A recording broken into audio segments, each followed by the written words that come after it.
Bonjour tout le monde et bienvenue à notre session sur Haïti. Je m'appelle Mélodie Tondeur et je suis gestionnaire au KNSFE. Ça fait maintenant 3 ans qu'on gère au niveau du KNSFE un groupe de partenaires qui s'intitule le Réseau Santé Canada Haïti. Le réseau est guidé par un appel à l'action signé par une trentaine d'organisations de la société civile canadienne ainsi que des instituts académiques canadiens qui œuvrent dans le domaine de la santé en Haïti. Affaires mondiales Canada fait également partie du réseau. En Haïti, aujourd'hui, proche d'une cinquantaine de projets sont mis en place par les organisations du réseau. Les grands domaines d'intervention qui sont les plus abordés par les projets sont la promotion de la santé et de l'éducation, la santé et les droits sexuels et reproductifs, la sécurité alimentaire et la nutrition, le renforcement des systèmes de santé, l'égalité des genres et la violence sexuelle et sexiste. Pour la session du jour, nous avons invité 3 partenaires à présenter leurs projets. Ils vont nous présenter les domaines abordés dans leur projet, les défis qui se sont posés dans un contexte de troubles sociopolitiques et de la pandémie de COVID-19 et les progrès qu'ils ont accomplis dans le cadre de leur programme. En premier, nous allons avoir une présentation de Pierre Lacerte, qui est représentant pays pour la Croix-Rouge en Haïti depuis 3 ans. Il va nous parler de leur projet Urgence Santé pour améliorer les services de soins d'urgence en zone urbaine à Port-au-Prince dans la zone de Carrefour-Feuille. Après sa présentation, nous allons avoir une petite session questions et réponses. Ensuite, nous allons accueillir Partners in Health Canada et Amis la Santé. Marley Austin de Partners in Health Canada va animer un échange avec 4 de ses collègues en Haïti. Ils vont nous parler de leur projet pour combattre la malnutrition chez les enfants à Hinche et à Saint-Marc. Ils vont nous parler des ajustements faits dans les projets depuis la pandémie de COVID-19 et aussi ils vont nous parler de l'impact des troubles sociopolitiques sur le projet. Ils vont aussi nous parler de l'accès aux données et le partage d'informations dans ce contexte. Finalement, nous allons avoir un entretien avec Sylvia Somella, directrice programme à Humanité et Inclusion en Haïti. Elle est directrice programme depuis août 2019. Elle va nous parler de la collaboration qu'ils ont avec Humanité et Inclusion Canada, des interventions des réponses à la COVID et de leur évolution de mars à aujourd'hui. Elle va aussi partager son opinion sur des priorités sanitaires à aborder en Haïti, dont la santé mentale. Bonjour à tous, mon nom est Pierre Lacerte. Je suis représentant pays pour la Croix-Rouge canadienne en Haïti depuis 3 ans. Aujourd'hui, je voulais vous présenter notre projet Urgence Santé sur l'amélioration des services d'urgence en zone urbaine et aussi qu'on discute notre réponse au niveau de la pandémie de la COVID-19. La Croix-Rouge canadienne est en Haïti depuis même avant le tremblement de terre. On travaille dans le secteur de la santé. On a travaillé beaucoup au niveau des régions, la région de Jacmel, Léogane et Jérémie avec la réponse pour l'ouragan Mathieu. On travaille avec notre partenaire local, la Croix-Rouge haïtienne, dans toutes nos activités. Après notre réponse de l'ouragan Mathieu, on a décidé de revenir sur Port-au-Prince en zone urbaine. C'était dans une période d'insécurité avec le pays LOC où on a pensé que c'était très intéressant de revenir à nos sources, la Croix-Rouge, et de travailler avec nos volontaires pour améliorer tout ce qui était services d'urgence et et premiers soins.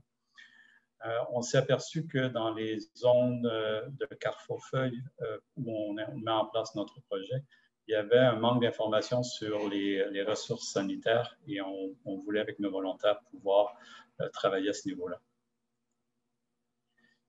Ce qui fait que notre projet Urgence Santé a commencé il y a 2 ans. On devrait terminer en juin 2021. C'est un projet financé à 100% par la Croix-Rouge canadienne avec nos fonds propres. On travaille avec notre partenaire, la Croix-Rouge haïtienne. On a principalement 2 objectifs.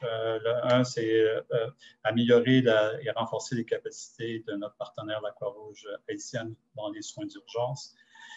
Mais c'est surtout accroître l'accès au niveau des services de santé pour une population vulnérable de la zone Carrefour-Feuille sur Port-au-Prince. Les bénéficiaires de ce projet sont la Croix-Rouge haïtienne. On a aussi 90 volontaires qui ont été identifiés dans la zone Carrefour-Feuille et la population générale qui est aux alentours de 350 000. Notre projet Urgence Santé a 4 éléments. Le premier élément, c'est la formation des volontaires de la Croix-Rouge haïtienne. On les a formés déjà en premiers soins, en soutien psychologique et social. On a un volet nouveau, c'est tout ce qui est violence basée sur le genre, où on essaie aussi de pouvoir donner premiers soins, mais aussi faire des références. On travaille en prévention et contrôle aussi des épidémies. À Carrefour-Feuille, on a travaillé beaucoup pour améliorer la coordination entre les partenaires et avec le MSPP aussi en place dans la provision des services de soins d'urgence. Après que nos volontaires aient été formés, ils ont pu commencer à faire de la sensibilisation au niveau de leur propre communauté. Chaque volontaire, on est capable de couvrir la zone Carrefour-Feuille avec nos 90 volontaires. Chacun a une zone bien ciblée à laquelle il doit travailler. La sensibilisation va se faire au niveau de tout ce qui est premiers soins, mais aussi la préparation à la réponse aux épidémies avec le développement de plans de contingence dans chacune des communautés. Une des innovations du projet était le développement d'une application mobile en premiers soins. La Croix-Rouge travaille dans plusieurs pays avec cet outil, c'est-à-dire une application qui est disponible pour nos volontaires, mais aussi pour la population en général. C'est une application qui est téléchargeable gratuitement, qui est disponible 24 heures sur 24, qui peut être utilisée même sans Internet. C'est une application qui aide les gens en cas d'urgence. Si vous avez une hémorragie, on vous dit la première chasse-pied pour 1, 2, 3, 4, qu'est-ce qu'il faut faire en attendant les secours. C'est aussi un outil qui donne aussi de la prévention sur tout ce qui est désastre, comme les tremblements de terre. On est en pleine promotion maintenant de l'application, ce que vous allez peut-être en entendre parler au niveau des différents réseaux. En mars dernier, avec l'arrivée de la COVID, on a dû se réajuster complètement avec notre projet Urgence Santé. Heureusement, vu qu'on était déjà dans les services d'urgence, on a pu facilement redistribuer un peu, rediriger nos financements pour donner une réponse très rapide au niveau de la COVID. En attendant d'avoir du financement additionnel. Pour la COVID, de mars-avril jusqu'en décembre, où on a terminé nos activités, on a eu un financement environ de 160 000 $ canadiens.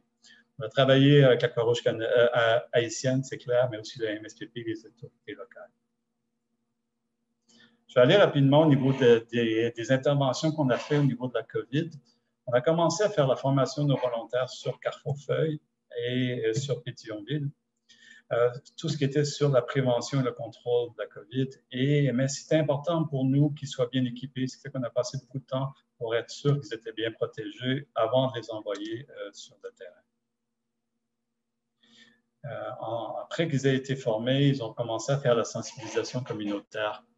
On a joué sur différents volets. On avait des banderoles, on avait des posters, on avait des pamphlets qui étaient distribués. On a fait beaucoup de sensibilisation au niveau des marchés avec des mégaphones pour respecter les mesures de protection. On avait aussi des visites qui se sont faites aussi en domicile en respectant la distanciation. En deuxième partie de la réponse COVID, on est allé plus sur des groupes cibles et on a ciblé les personnes âgées. On a pu rejoindre 120 personnes âgées qui ont reçu de l'information en prévention de la COVID et contrôle de la COVID, mais aussi de l'équipement de protection et d'hygiène. Et on leur a fourni aussi un soutien psychologique et social au niveau de tout ce qui est stress lié à la crise. On a travaillé avec nos partenaires des centres de santé. On a travaillé avec 5 centres de santé. On s'est aperçu qu'il y avait un besoin énorme au niveau de l'équipement de protection, où on a pu leur donner un coup de main. Travailler beaucoup sur la coordination des partenaires à la réponse aussi dans la zone. La Croix-Rouge haïtienne travaillait sur la désinfection et la pulvérisation de certains sites infectés, comme les hôpitaux et les bureaux. On a donné un certain soutien à ce niveau-là aussi. Avec l'ouverture des écoles, on s'est aperçu qu'il y avait un besoin dans les écoles en tout ce qui était lavage des mains, hygiène et aussi mes connaissances et protection au niveau de la COVID. On a travaillé dans 5 écoles où on a rejoint plus de 2000 étudiants, élèves, et avec leurs enseignants.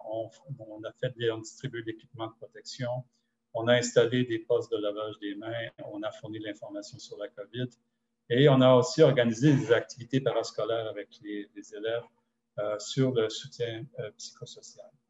On voulait vraiment qu'il y ait une expression au niveau de la crise, voir un peu comment ils se sentaient avec la crise de la COVID. Une des innovations pour la réponse à la COVID, on a développé avec l'aide d'un ingénieur local des stations de lavage des mains, comme vous voyez. C'est des stations qu'on peut activer à l'aide d'une pédale pour éviter la contamination des robinets, qui a aussi deux lavabos avec une distanciation de plus d'un mètre entre les deux pour éviter la contamination. On a pu en installer 21 dans la zone Carrefourfeuille et Pétionville.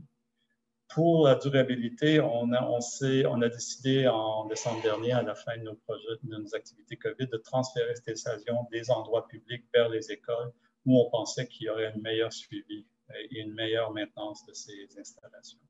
Vous pouvez avoir une petite vidéo qui va vous montrer vraiment l'activité sur la COVID avec nos volontaires. C'est sur YouTube, vous pouvez faire COVID-19, la station de lavage des mains en Haïti, ou le lien suivant. On avait, avec la Fondation de la Croix-Rouge française, travaillé pour faire une recherche sur l'acceptabilité des nouvelles technologies liées à l'application que je vous ai parlé pour des volontaires. À cause de la COVID, on a dû se concentrer sur la réponse et on n'a pas pu mettre en place cette recherche. Entre-temps, la Fondation a accepté de faire une petite étude sur les connaissances, les attitudes et la pratique des volontaires liées à la COVID. Je voulais juste vous montrer quelques résultats qui sont ressortis. On vient juste d'avoir des résultats avec la Fondation. L'étude nous a donné une meilleure idée de notre profil des volontaires. On sait maintenant qu'on a la moitié de nos volontaires qui sont des femmes. La plupart de nos volontaires ont moins de 35 ans. Ils ont une éducation qui est quand même supérieure à 55 % d'entre eux. Et 35 % d'entre eux sont toujours sans emploi. Lorsqu'on regarde la connaissance au niveau du virus et des modes de transmission, la moitié d'entre eux étaient capables d'identifier la fièvre, il y a 15 % l'essoufflement et 10 % le rhume. Ils savaient aussi que les personnes à risque étaient les personnes souffrant de maladies chroniques et les personnes âgées. Au niveau des comportements, se toucher les yeux, le nez et la bouche était identifié ici à 33 %. Avec cette étude, on voulait voir un peu quel était leur sentiment sur le risque qu'ils ont pris au niveau des activités terrain pendant la COVID. Ce qui fait que 79 % d'entre eux reconnaissent les risques adhérents à leurs activités. Ce qui était surprenant, c'est que leur risque n'était pas vraiment lié au niveau de la contamination par la COVID. Ils identifiaient plus un risque au niveau de tout ce qui était agression physique et de l'insécurité en général dans la zone où ils travaillent. On a des volontaires, certains d'entre eux qui nous avaient aussi du mal un peu à croire, comme un peu la majorité de la population, une partie de la population sur Carrefourfeuille, que l'épidémie existait vraiment en Haïti et que c'était vraiment un obstacle ou un problème de santé publique criant. Certains d'entre eux avaient le sentiment qu'on n'avait pas répondu pleinement au niveau des besoins de la population, surtout par rapport à ce qui était la sécurité alimentaire. Je voulais aussi partager avec vous quelques leçons apprises par rapport à la COVID. Pendant la COVID, on était aussi en pleine période d'insécurité. Ce qui fait que ça nous a aussi permis de revoir nos moyens, nos mesures de sécurité. Maintenant, tous nos volontaires sont sur un groupe WhatsApp où on peut communiquer avec eux. Notre personnel aussi sur le terrain, on peut maintenant superviser tous les déplacements via aussi un groupe WhatsApp. Au niveau des mesures de barrière, c'était compliqué au début quand on voulait organiser des formations, mais on a pu, avec les locaux qu'on avait de la Croix-Rouge, respecter les distanciations, faire des groupes plus petits, avoir des masques à la disposition, le lavage des mains, tout était respecté. On a aussi travaillé beaucoup avec le Zoom pendant cette période, et WhatsApp et les téléphones pour éviter les contacts. Au début de la COVID, la sensibilisation, on a eu un problème avec les compréhensions et le déni de la population face à la COVID. Il y avait beaucoup de déni sur vraiment l'importance de cette pandémie. On a dû revoir nos messages à certains moments et on a dû aussi aller cibler plus des petits groupes pour avoir des discussions avec eux. Je pense que comme beaucoup de partenaires, on s'est retrouvés en début de pandémie avec une pénurie de matériel de protection. Je pense que c'est une leçon apprise que dans le futur, on doit avoir un stock et on va se garder un stock en permanence sur tout ce qui est moyen de protection pour les épidémies. Un autre point que je pourrais dire, c'est qu'avec nos partenaires de la Croix-Rouge haïtienne, on a vu qu'il y avait une prise d'assurance au niveau de pendant la crise de la COVID. Ils avaient un accès plus direct, mais au niveau du financement. Ils ont pu aussi développer une expérience qui était au niveau de tout ce qui était mesures de protection, développer des protocoles au niveau du bureau. C'était une expérience qui était assez positive malgré les circonstances. Je terminerai en vous disant que notre planification 2021 pour le projet Urgence Santé, on va revenir vraiment à notre projet Urgence Santé pour le terminer. Le projet devrait se terminer en juin prochain. Cette dernière partie, les 6 prochains mois, va se concentrer sur la préparation et la réponse aux désastres et aux épidémies. On veut que chaque communauté ait un genre de plan de contingence et qu'on puisse se préparer pour le prochain désastre ou épidémie. Si on avait un financement additionnel d'ici juin, d'ici la fin, on pense à une extension de notre zone, soit avec les mêmes objectifs de projet, sur l'amélioration des soins d'urgence, ou sinon rester sur quatre-feuilles et intégrer une réponse au niveau de la sécurité alimentaire avec, par exemple, du cash transfert. Merci beaucoup pour votre attention. Vous pouvez toujours me contacter sur Haïti avec la Croix-Rouge canadienne ou contacter la Croix-Rouge haïtienne. Merci. Pierre, alors merci pour ta belle présentation.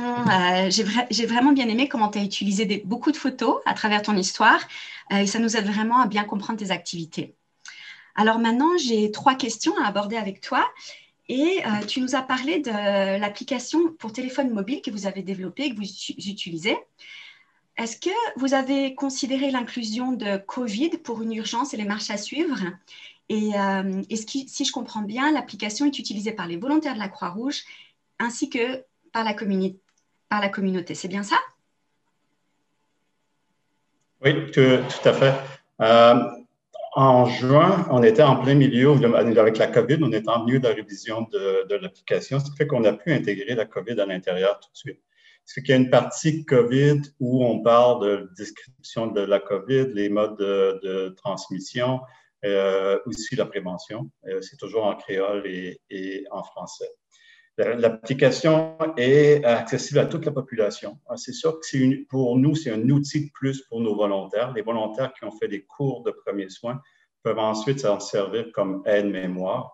L'application ne remplace pas des cours de premiers soins, elle donne des conseils en urgence et elle peut être adaptée aussi régulièrement. On a une équipe locale avec une personne IT des communications qui vont pouvoir l'adapter de jour en jour. D'accord, merci.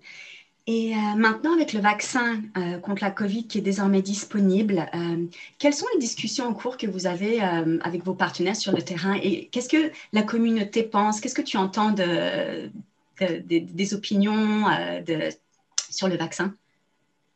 La Croix-Rouge canadienne est définitivement intéressée par la vaccination. On est là depuis le début avec la réponse à la COVID. Je pense que ça serait une prochaine étape pour nous. On est très actif au niveau de tout ce qui est sensibilisation et mobilisation à l'intérieur des communautés. Je pense que ça donnerait un bon coup de main pour la vaccination. J'avais parlé durant ma présentation qu'il y avait un certain déni de la population sur la COVID. Je pense que ça va demander beaucoup de persuasion avec nos volontaires de pouvoir convaincre la population pour la vaccination. On est déjà avec le MSPP sur les plateformes de vaccination. On est dans un groupe de travail pour la communication. Ce qui fait que pour nous, ça serait vraiment intéressant. On est déjà en contact avec nos partenaires locaux. Ça serait une prochaine étape pour la réponse à la COVID. Merci, Pierre. Et dans tes leçons apprises, tu as parlé des nouvelles façons de travailler que vous utilisez, telles que le groupe WhatsApp, tu as mentionné Zoom, tu as mentionné que vous vous rencontrez dans des grandes salles. Donc ça, est-ce que tu peux nous en dire plus des nouvelles façons de travailler et de collaborer que vous avez mis en place depuis la pandémie? Et de ces nouvelles façons, qu'est-ce que tu imagines, qu'est-ce que tu penses, c'est des nouvelles façons qui sont en fait que tu aimerais garder pour le futur, que tu as trouvé efficace finalement? L'expérience intéressante avec la COVID, c'est que les partenaires au niveau de notre projet Carrefour Feuille ont dû se mettre ensemble pour avoir une réponse coordonnée. Il y a eu un besoin au niveau de distribution d'équipements dans les centres de santé ou avec les associations. On a fait ça, mais en même temps, on a instauré des réunions maintenant de coordination à l'intérieur avec les gens de Carrefour Feuille. C'est quelque chose qu'on aimerait continuer, des réunions trimestrielles où les partenaires ensemble peuvent planifier le prochain trimestre. Ça, on va le garder. On a aussi travaillé beaucoup mieux avec les communautés et avec les leaders des communautés. Ce qui fait qu'on a déjà ce contact qui est établi, qu'on aimerait continuer. Prochaine étape pour nous, ce sera le développement de plans de contingence communautaires pour les prochains désastres ou les prochaines épidémies avec les communautés. Et on va réutiliser un peu ce qu'on avait développé avec la COVID. Ce genre de relation qu'on avait fait. On a installé des points de lavage des mains à différents points de la communauté. Et ça, on l'a fait avec la communauté. On a vraiment eu cette discussion sur où on allait mettre ces points de lavage des mains, qui allait faire la maintenance et tout ça. Ce qui fait qu'on veut vraiment conserver cette communication après la COVID. Alors, bonjour tout le monde. Merci beaucoup. Moi, je m'appelle Marley Austin et je travaille à Partners in Health Canada. Et je suis ici aujourd'hui avec mes collègues en Haïti pour discuter au sujet de la programmation liée à la santé dans un contexte d'instabilité politique et de pandémie de la COVID-19 en Haïti. Alors, aujourd'hui, on allait discuter au sujet de notre projet au sujet de la malnutrition. Et l'agenda de présentation, on va commencer avec une présentation de mes collègues. On va faire une petite aperçu du projet, y compris ses objectifs, ses mécanismes de mise en œuvre et ses principaux indicateurs de performance. Et puis, on va aller à une discussion au sujet de le contexte actuel et des activités du projet pour voir l'impact de COVID, l'impact des troubles sociaux et politiques, et puis discuter comment ça a eu un effet sur l'accès aux données et aux informations, et puis terminer par un regard vers l'avenir. Alors, j'aimerais présenter mes collègues. On va commencer avec Miss Esther Marotière. Elle est coordinatrice de programme de nutrition à Amener la santé. Puis on a Dr. Kenya Vissière, elle est la directrice des programmes de soins et de support communautaire. Et on a Dr. Alain Cassius, il est gestionnaire de projet. Ils sont tous à Amener la santé. Oui, et moi, Marley Austin, je travaille à Toronto. Alors, très vite, une petite aperçu du projet. Ça s'appelle Life Saving Targeted Malnutrition Treatment Program for Children in Haïch and Saint-Marc. Et c'est un programme, il y a eu plusieurs itérations. On est dans la deuxième ou troisième itération. Et ça commence, cette version du projet, ça commence le 1er juin. Ça a commencé le 1er juin 2020 et ça va terminer le 31 mars. Alors, c'est 10 mois. C'est financé par le CFGB et le PWSD. Et c'est un projet où les bénéficiaires principaux sont des enfants malnutris âgés de 0 à 5 ans vivant à Saint-Marc et à Haïch. Et l'objectif ultime de ce projet, c'est d'éviter les décès liés à la malnutrition chez les enfants. Et juste pour dire qu'on a eu beaucoup de succès avec ça. Dans les itérations précédentes, on a vu une réduction de 56% dans la mortalité. Les sous-objectifs du projet sont une meilleure identification des enfants de 6 mois à 5 ans souffrant de malnutrition aiguë. C'est une amélioration de la cascade de traitement, alors un renforcement pour ces enfants et une amélioration de la résilience des ménages aux maladies.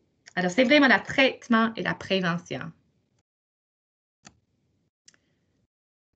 Alors, je vais donner la parole à mes collègues en Haïti pour vraiment donner une mise à jour au sujet de la prise en charge communautaire de la malnutrition aiguë sévère. Alors, à vous. Et bonjour tout le monde, je suis Esther et je suis Mahotière Esther, je travaille pour Zami la Santé. Je coordonne les activités de nutrition dans le département des soins et support communautaire. Et notre travail consiste à faire des activités communautaires, des sensibilisations et aussi de trouver les enfants de moins de 5 ans qui souffrent de la malnutrition pour faire la prise en charge. On fait la prise en charge au niveau hospitalier et communautaire. Donc, avec CFGB, on a eu des cliniques mobiles typiquement nutrition pour faire la prévention de la malnutrition et aussi la promotion de l'allaitement maternel chez les enfants de 0 à 6 mois. Excellent. Alors, j'aimerais vous demander un peu de discuter au sujet de l'impact de COVID-19 sur ce projet. Alors, quel ajustement avons-nous apporté aux activités du projet? OK. Malé, c'est Alain. Bonjour. Bonjour. Donc, par rapport au COVID, ce qu'on a dû faire, c'est au début d'abord stopper les activités qui étaient vraiment dans la communauté de masse, comme la mobilisation de masse, les cliniques mobiles où on réunissait vraiment beaucoup de gens. Et on a dû passer surtout à des soins institutionnels, ce qui était surtout par rendez-vous.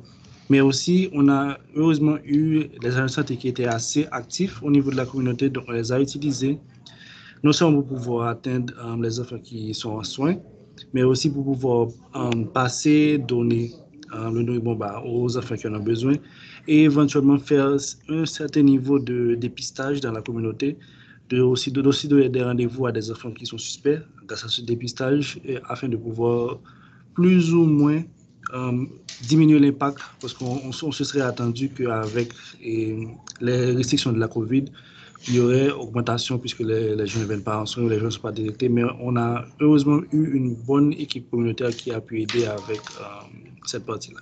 Merci.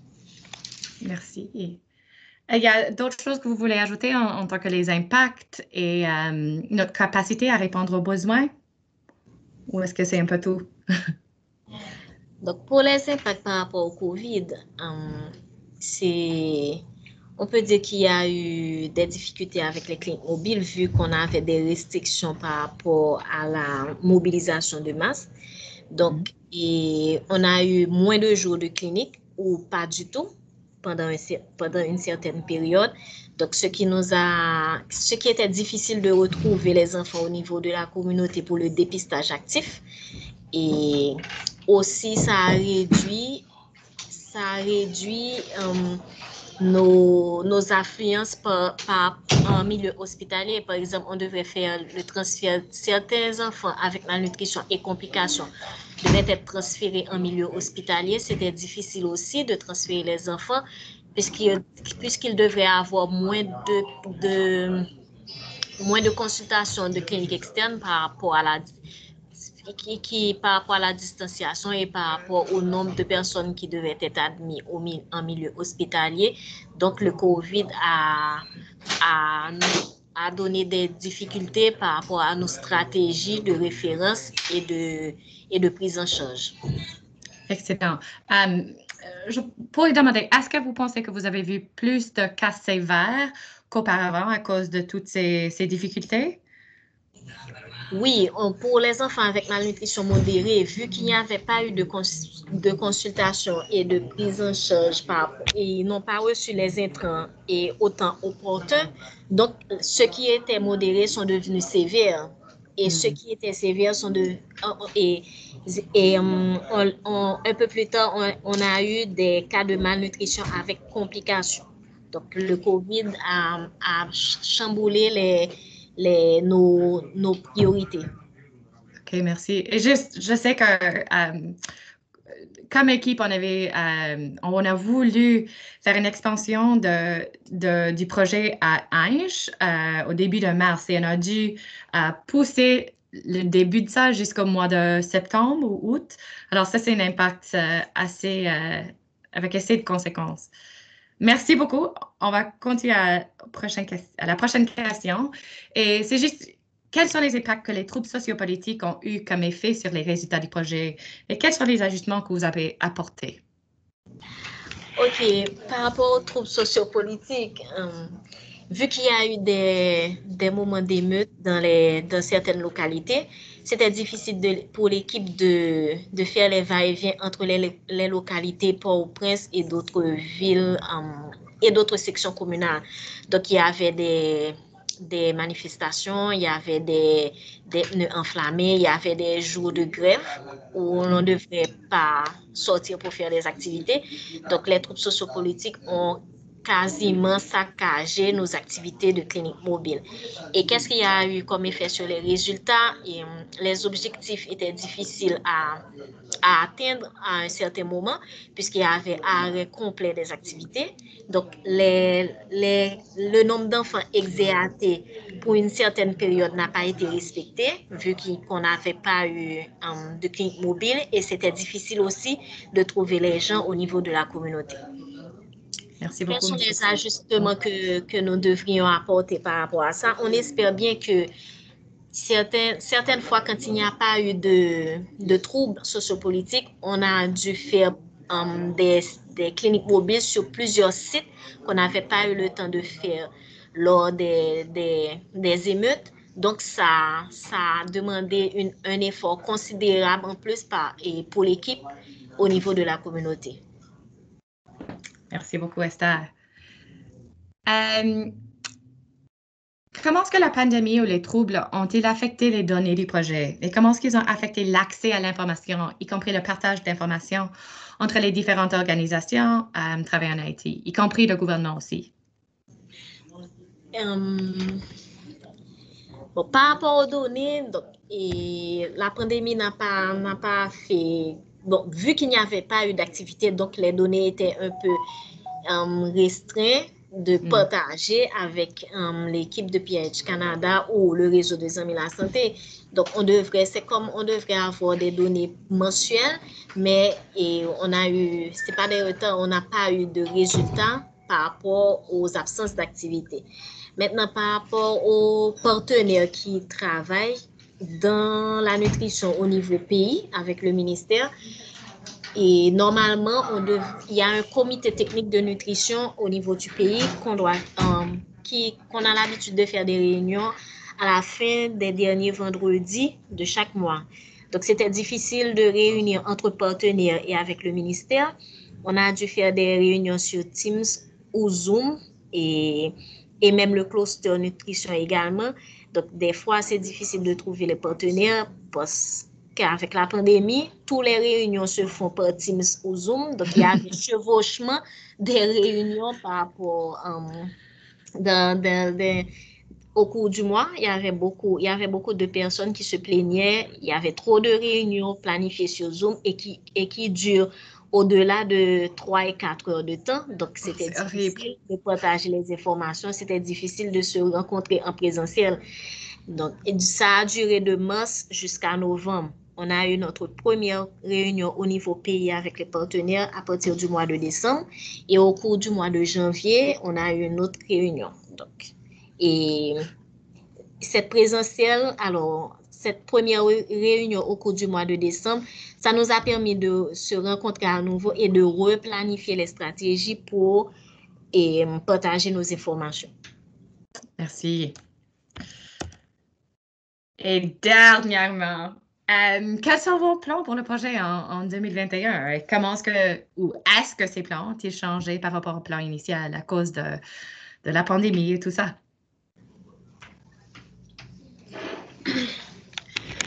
Bonsoir, c'est Kenny Anvicia. Je suis la responsable du programme Soins et Support Communautaire.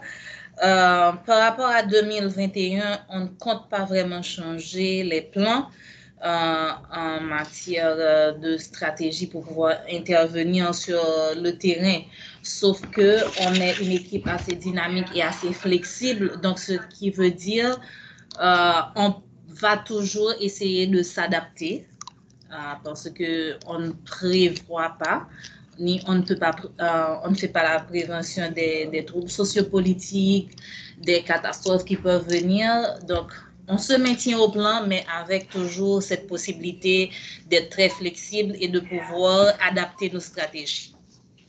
Donc, oui, on va continuer avec les cliniques mobiles pour pouvoir atteindre beaucoup plus de clients en soins. Et on va continuer également avec les activités institutionnelles. Donc, nos quotas vont rester les mêmes. On va toujours essayer d'atteindre le même nombre de ménages. Mais on sait qu'on va être obligé toujours d'améliorer et d'adapter. Merci. Merci beaucoup. Merci beaucoup à l'équipe. On apprécie vraiment que vous avez pris le temps de partager toute cette information avec nous. Oui, si vous avez des questions, n'hésitez pas de nous les demander maintenant. Merci beaucoup. Oui, bonjour Sylvia. Merci de vous être connectée aujourd'hui et de prendre le temps de participer à notre événement. Merci, vous avez une riche expérience et d'après ce que je comprends, donc vous collaborez avec vos collègues d'Humanité et Inclusion au Canada. Et pourriez-vous nous parler de cette collaboration? Oui, alors on est toujours en lien assez fort, hein, on va dire, avec les associations nationales, comme on les appelle, de Humanité et Inclusion, Handicap International. Alors avec le Canada, on est surtout lié parce qu'on bénéficie d'un financement du programme québécois de développement international, PQDI, sur un programme d'accompagnement en fait, des organisations de personnes handicapées et des groupes de femmes dans le Nord et le Nord-Est pour les appuyer sur le renforcement de leurs capacités techniques et organisationnelles et notamment sur le développement de leur capacité à faire du plaidoyer. D'accord, merci Sylvia. Depuis le début de la pandémie de Covid-19, Humanité et Inclusion en Haïti se concentre sur deux principaux domaines d'intervention, c'est-à-dire la thérapie respiratoire et le soutien psychosocial. Est-ce que vous pourriez nous en dire plus sur vos interventions dans ces domaines et votre travail, ainsi que celui de vos partenaires? Oui, alors les interventions de réponse à la Covid, en fait, elles sont un petit peu plus larges. Notre première intervention, ça a été très très rapidement et ça c'était en soutien en fait bien sûr au ministère de la Santé et de la Population et du réseau humanitaire et de l'Organisation mondiale de la santé aussi, où on était très très impliqués dans la sensibilisation. Donc les premières actions ont été de s'appuyer sur nos partenaires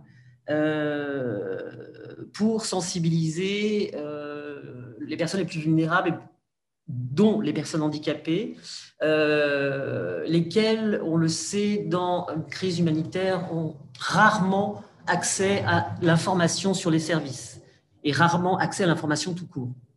Les projets de réponse à la Covid qu'on a développés ensuite et qui sont toujours en cours sont principalement axés sur deux volets. Un volet hygiène, donc prévention sanitaire, promotion à l'hygiène, avec évidemment l'aspect Covid dedans, assorti de distribution de kits d'hygiène. Et le deuxième aspect porte sur la sécurité alimentaire. Donc la sécurité alimentaire, ensuite le projet prend la modalité en fait la plus ad hoc par rapport au type de bénéficiaires, à la zone dans laquelle ils sont. Ça peut être des kits alimentaires, un kit alimentaire avec un panier avec des produits, ou bien on va aller sur une modalité de voucher ou de cash transfert.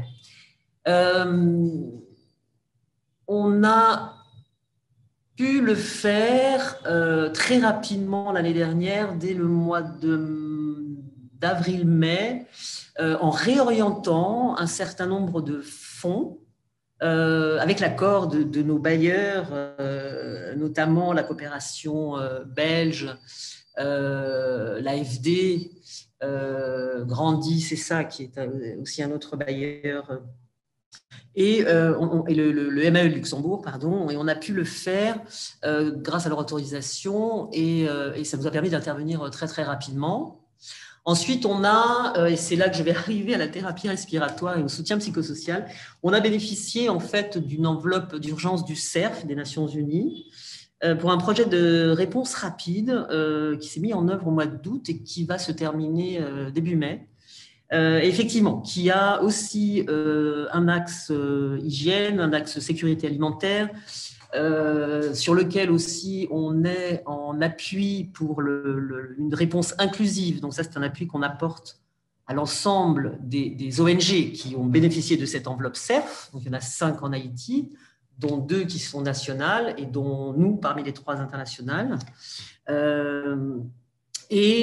Pour revenir donc à la thérapie respiratoire et au soutien psychosocial, sur ces sur ce pilier santé, en fait, au démarrage, on était, quand on a écrit le projet, suite à l'appel, on était en fin juin, juillet, et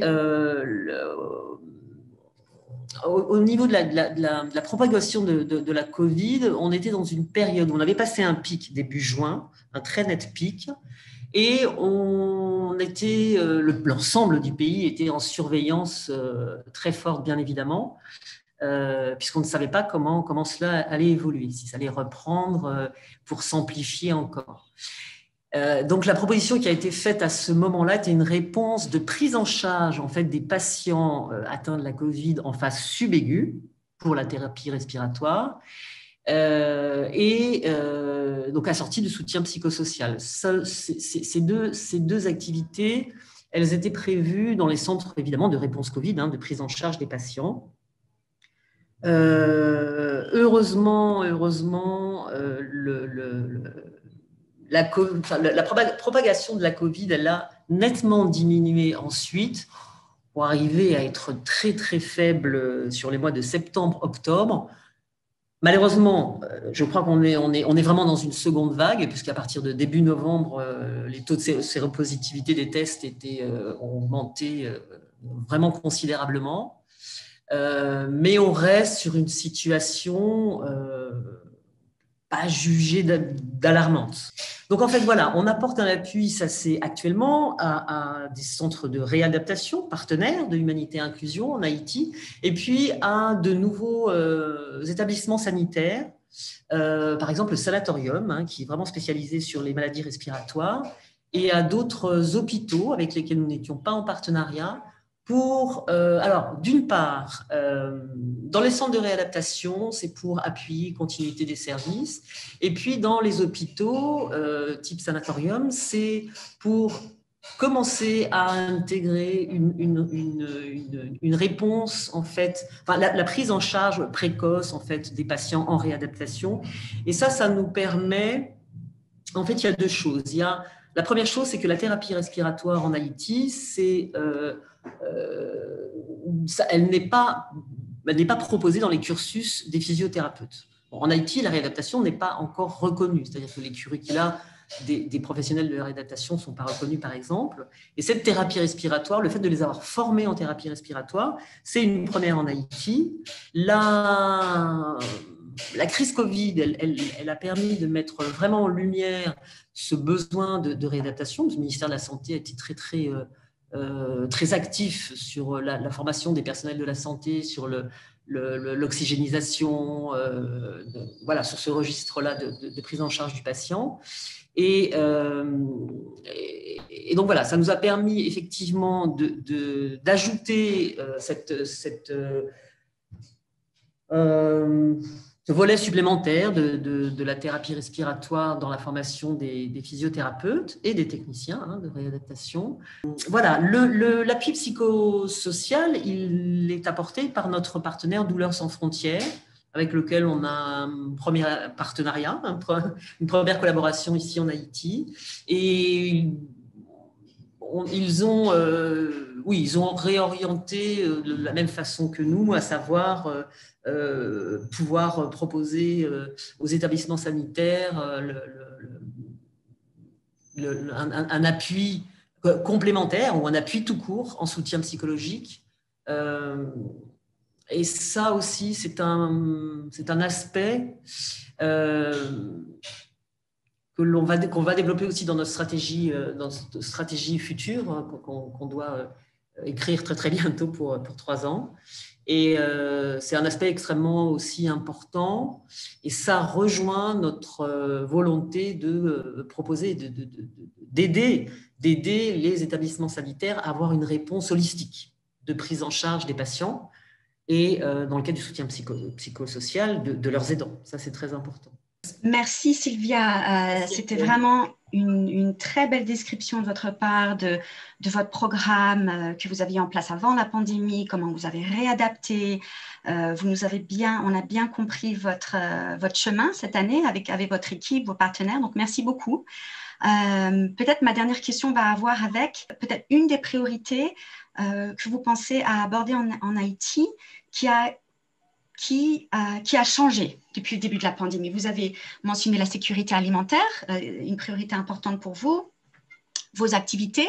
Et est-ce qu'une nouvelle priorité avec la pandémie est survenue, vous pensez, pour Haïti? Alors, dans le domaine de la santé en Haïti, ce qui est certain, c'est que la Covid, mais pas seulement, on a aussi d'autres problématiques de contexte sociopolitique extrêmement tendu, donc de troubles sociopolitiques, notamment depuis 2018. On a évidemment toujours la menace de catastrophes naturelles, de cyclones, tremblements de terre. En tout cas, on a passé la saison cyclonique cette année avec quand même une forte tempête tropicale sur le sud-est qui a quand même fait vraiment des dégâts. Mais on fait vraiment face à beaucoup d'inondations, en fait, de glissements de terrain dans le cadre de la saison cyclonique notamment. Donc vraiment, c'est un hélas, hein, en Haïti, comme dans de nombreux pays, mais c'est vraiment un ensemble de problématiques et de risques, en fait, d'aléas qui vont aggraver à chaque fois la situation socio-économique de la population. En termes de santé, donc effectivement la Covid, hein, mais à l'instar encore une fois du sociopolitique et climatique, la Covid au niveau des systèmes de santé, elle a vraiment contribué à aggraver encore le dysfonctionnement.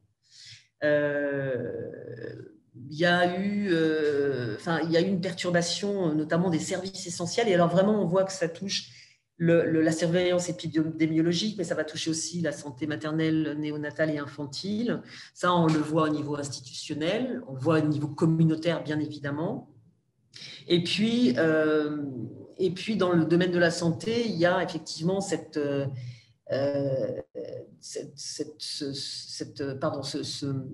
problématique, hein, de sécurité alimentaire qui, là, alors, à la lumière de la Covid, vient vraiment aggraver encore la situation, qui était déjà une crise. On avait déjà une crise alimentaire sévère, hein, et qui touchait, selon les rapports de l'IPC de l'année dernière, c'est 40% de la population qui sont concernés.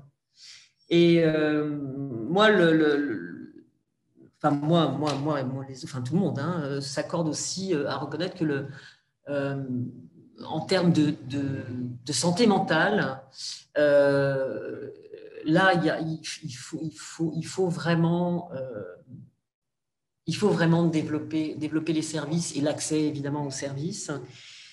Parce que ce dont on se rend compte, c'est que déjà, hein, le deuil du séisme du 2010 a été... on se rend compte qu'il n'est pas tout à fait terminé. Et c'est tellement compréhensible. Mais à cela, on ajoute vraiment l'insécurité donc financière, alimentaire, financière, donc... l'insécurité aussi tout court à cause des actes de criminalité qui ne cessent d'augmenter, les kidnappings qui ne cessent d'augmenter, où on a vraiment une population qui vit sous la menace quotidiennement. C'est un stress permanent. Donc entre les problématiques de manque de moyens financiers pour faire tourner un ménage, la peur au quotidien de ne pas revoir les membres de sa famille le soir parce qu'ils ont été kidnappés dans un bus ou devant l'école. C'est plus l'appréciation de la gourde. Il y a très peu de temps, fin août, début septembre, où en un mois, la gourde a doublé. Enfin, $1 était équivalent à 120 gourdes. Oui, en un mois, $1 était équivalent à 60 gourdes. Aujourd'hui, il est à 72 gourdes, on va dire. Et ça a été... alors, tout le monde n'est pas payé en dollars, évidemment, en Haïti, en revanche. Et tout ça, alors que les prix des denrées alimentaires n'avaient pas baissé. Le panier alimentaire a été revu à la baisse au niveau du coût. En revanche, l'épargne des Haïtiens se fait en dollars. Et il y a énormément de choses qu'on paye en dollars, comme les loyers, par exemple. Donc ça, tout cumulé, moi, je ne sais pas comment font les Haïtiens pour continuer, tenir debout. Et par exemple, ici, moi, je vois l'équipe de venir au bureau. Alors bon, on sent bien qu'ils sont extrêmement perturbés. Ils sont tellement moins joyeux que d'ordinaire. Mais en revanche... Non, ils ont un mérite absolu, quoi. Et ça, ce soutien, pour venir au soutien à la santé mentale, ça aussi, moi, je me fais beaucoup de soucis pour les enfants qui assistent à des scènes dans la rue, au quotidien, à toute heure de la journée, dans tout lieu, oui, de criminalité, d'assassinat, il y a une violence qui est vraiment très ça c'est vraiment très problématique pour l'avenir et pour l'avenir des enfants notamment évidemment, mais pour l'avenir de tout le monde en termes de santé mentale. Alors Europe, hélas, il y a un certain nombre d'acteurs bien évidemment et une volonté du ministère de la Santé sur la santé mentale en Haïti. Évidemment, tout le monde s'accorde à reconnaître que il faut vraiment le développer, le prendre en considération. Mais alors là, il y a un travail préalable vraiment important de sensibilisation de la population à ce qu'est le soutien psychologique, par exemple, l'accompagnement psychologique, parce que ça reste quand même vraiment facteur de crainte et de méfiance et de rejet. Voilà, j'ai un peu fait le tour. Après, il y a d'autres problématiques dans le domaine de la santé, mais bon, Humanité Inclusion n'est pas une organisation médicale, donc ça, je pense avec d'autres partenaires, d'autres acteurs, vous aurez vraiment des informations de première main. Merci beaucoup pour le partage, Sylvia. Notre session sur Haïti se termine. Je voulais remercier tout le monde pour leur écoute. Merci aux présentatrices et aux présentateurs pour leur partage. Maintenant, si vous avez des questions, vous pouvez les poser à travers l'application de l'événement qui s'appelle WOVA. Et les présentatrices et présentateurs seront ravis de vous répondre. Merci.